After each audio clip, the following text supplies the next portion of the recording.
How to update Netflix payment. Hey everyone, welcome back to the channel. In this video I'm going to guide you through the steps on how you can update your Netflix payment, so make sure to watch the video till the end.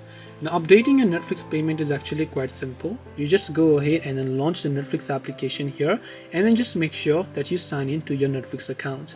And once you sign into your Netflix account, you're going to be able to see this type of interface where you can just tap the My Netflix option from the bottom right of the screen. Then just tap on the three lines option from the top right hand side. Then from here, from the bottom, you'll find an option that says account. So just go to the account tab here.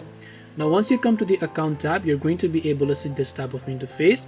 Here you should be able to see the option that says payments. So over here, if you don't find it, then what you can also do is you can actually go to your browser. So you can see in this case I don't have it. Now I can tap on billing details and I'll be able to change the billing date. But as for payment, what I need to do is I need to basically log in from browser. So let me just go to my netflix.com from my browser here. Once I go to netflix.com from my browser, all I need to do is just go ahead and then sign into my Netflix account here. And as I do that, I can simply come back here, and once I have done that, you'll be logged in on browser. So from browser, tap the three lines option, go to the account option. From there, simply scroll down and then tap on the manage payment method option, and from there you should be able to manage your payment method. This way you can update Netflix payments. Hope this video was very helpful. If you have got any questions, feel free to also leave them down below. Thank you for watching till the end, and see you soon in the next video.